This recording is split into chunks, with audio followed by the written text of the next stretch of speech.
Atenção! Vai começar agora uma teleaula de automação do curso profissionalizante. Este módulo tem um total de 20 aulas. Hoje você vai assistir a teleaula número 11. Bons estudos!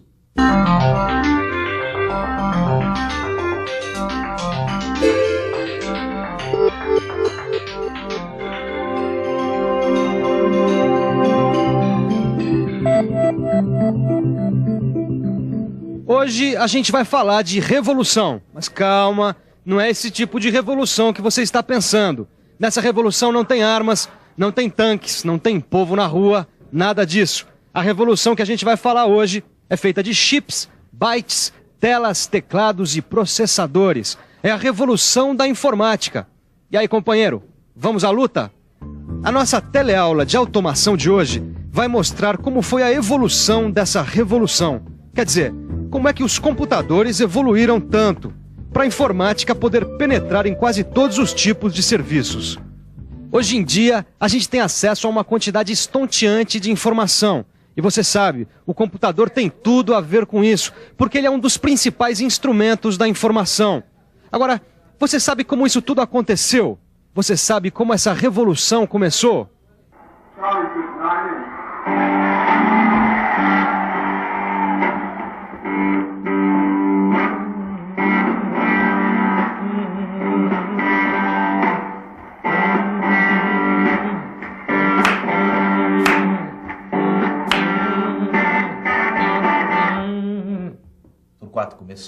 Começou. E foi nos anos 50, junto com o rock and roll. Como é que é? A revolução dos computadores, mano, começou nos anos 50 junto com o rock and roll. As duas revoluções começaram juntas. Será que é isso mesmo? É isso mesmo. Em 1950 já existia um computador, o ENIAC. Ele ocupava uma sala toda e custava $500 mil. Mas é claro que do ENIAC em diante começam a aparecer computadores menores, pelo menos um pouco mais baratos, né?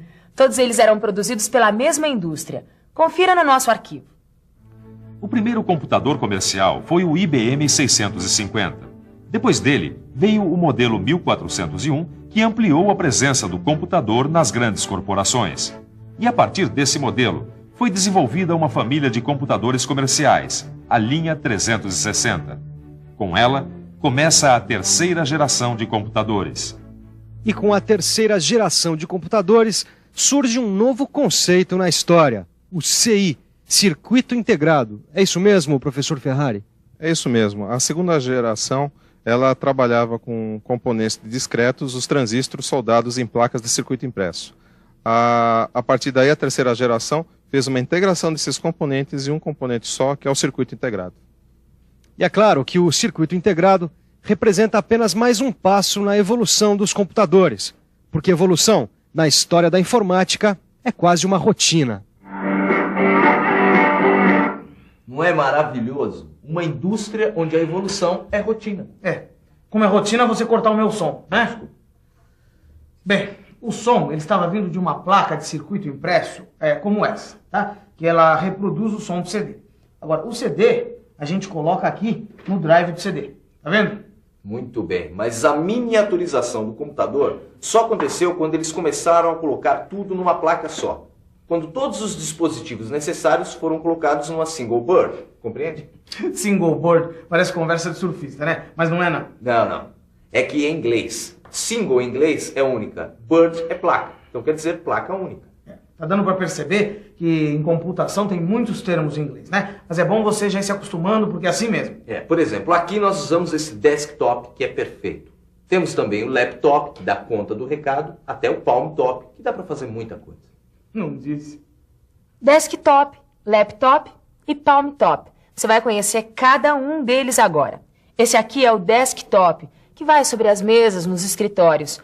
Conforme a capacidade, o processador do desktop pode ficar embaixo do monitor ou independente dele.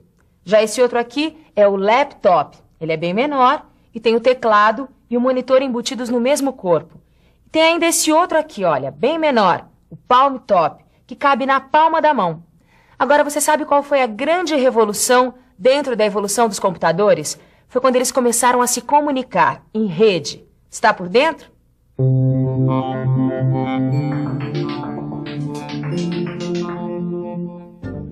Através das redes, vários computadores podem acessar um mesmo banco de dados e podem se comunicar entre si.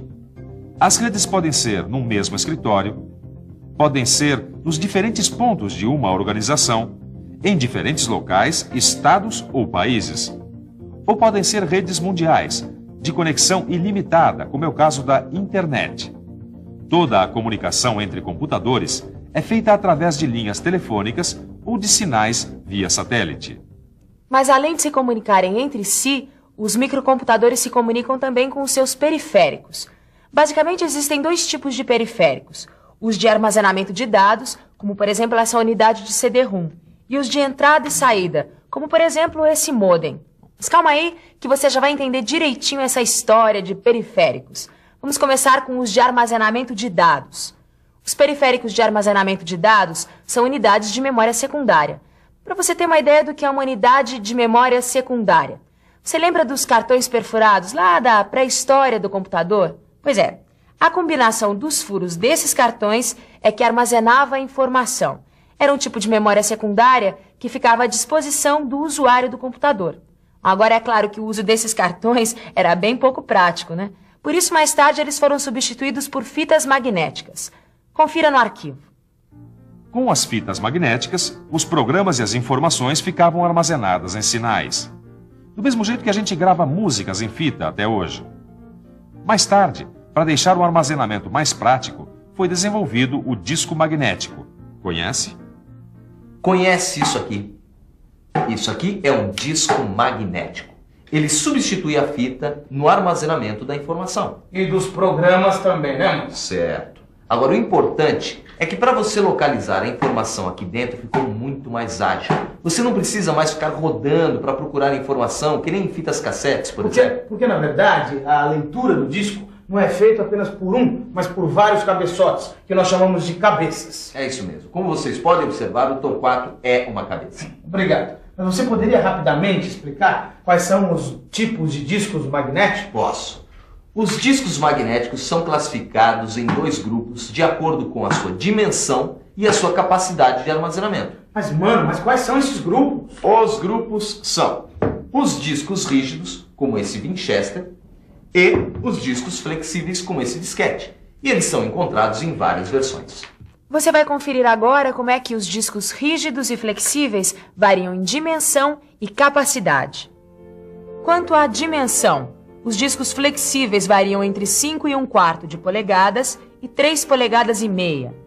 Já os discos rígidos podem ser do tipo Full, que são maiores, ou do tipo Slim, que são menores. Quanto à capacidade, os discos flexíveis de 5 1/4 são de 360 KB e 1,2 MB, enquanto os de 3,5 são de 720 KB, 1,44 MB e 100 MB. Já os discos rígidos podem variar de dezenas de megabytes a dezenas de gigabytes de capacidade. Mas capacidade de armazenamento mesmo é a do CD-ROM. É esse disco que você já deve ter ouvido falar, não é? O CD-ROM é um dispositivo de memória secundária que, além da maior capacidade, tem maior velocidade de resposta na disponibilização de programas e informações. Bom, deu para você ter uma ideia dos dispositivos periféricos de armazenamento de dados. Vamos ver então os outros periféricos que estão faltando, os de entrada e saída. O primeiro dispositivo de entrada e saída que você aprende é esse aqui, o monitor de vídeo. Assim como na sua TV, o monitor pode ser monocromático ou colorido. Ah, mas ele pode variar muito de resolução. O que o mano quer dizer é que o monitor pode ser mais ou menos preciso na apresentação das imagens, compreende? Compreendo. Não estou falando com você, estou falando com o pessoal que está assistindo, presta atenção. As telas dos monitores variam muito conforme o padrão de sincronismo, número de cores e outras coisinhas mais. Existem telas do tipo EGA, CGA, VGA e Super VGA. Cada uma com um padrão diferente de resolução, sincronismo e cores. Um outro periférico de entrada e saída bastante importante é a impressora. Bom, como você está vendo, aqui tem vários tipos de impressoras. A impressora matricial, a jato de tinta e a impressora a laser, que é a que oferece maior qualidade. E ainda tem mais uma série de periféricos de entrada e saída, como secretária eletrônica, fax, gravadores. Todos são acessórios que aumentam tremendamente o potencial de comunicação do computador. Nas indústrias e nas grandes empresas, o uso do microcomputador varia muito. Aqui nesse jornal, por exemplo, o micro de cada jornalista está ligado a um computador central, que a gente chama de servidor de rede. Quer saber como ele funciona? O servidor de rede tem uma infinidade de informações armazenadas na sua memória. E essas informações podem ser acessadas por cada micro ligado a ele. E tudo ao mesmo tempo. E nas indústrias, o uso do computador é bem diferente do que nos escritórios. Mas isso fica para a próxima teleaula. Por enquanto, você revisa tudo que aprendeu na teleaula de hoje. E atenção, se liga aí que é hora da revisão. Na nossa teleaula de hoje, a gente viu como foi a evolução dos computadores. Você viu como surgiu o conceito de compatibilidade entre os equipamentos. Conheceu os principais tipos de microcomputadores. Viu como eles operam em rede e teve uma boa ideia dos periféricos do micro, conferindo quais são os principais periféricos de armazenamento de dados e de entrada e saída. Olha, só tem uma saída para quem quer aprender mais sobre microcomputadores. É pegar o livro, estudar bem a aula, fazendo todos os exercícios. É isso aí. Eu garanto que vai ser o maior barato. Agora eu tenho uma surpresa para o meu amigo Torquato.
Telecurso 2000, um programa de educação do Sistema Fiesp e da Fundação Roberto Marinho.